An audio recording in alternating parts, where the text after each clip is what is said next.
இதுதான் ஸ்லீவு. இதில் வந்துட்டு கை மட்டும் தனியாக கட் பண்ணிடுவாங்க. அந்த ஃப்ரண்ட்டு பார்ட்டு வந்து எப்படி இதில் குடஞ்சி எடுக்குதுன்றது நிறைய பேருக்கு இந்த டவுட் இருக்குது. அது நான் உங்களுக்கு இப்போ கிளியராக சொல்கிறேன். உங்களுக்கு அது இப்படி பாருங்கள்.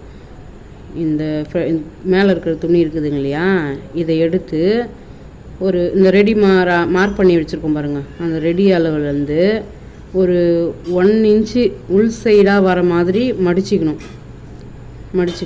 இந்த மாதிரி கரெக்டாக அந்த ரெடி அளவுலேருந்து 1 இன்ச்சு மட்டும் நம்மளுக்கு அந்த ரெடி அளவு தள்ளி இருந்தால் போதும். அந்த கரெக்டாக அந்த இடத்துல மட்டும் அது மாதிரி மடித்து வச்சுக்கோங்க. நான் எப்படி வச்சுருக்கேன்னா பாருங்கள், அதேமாதிரி வைங்க.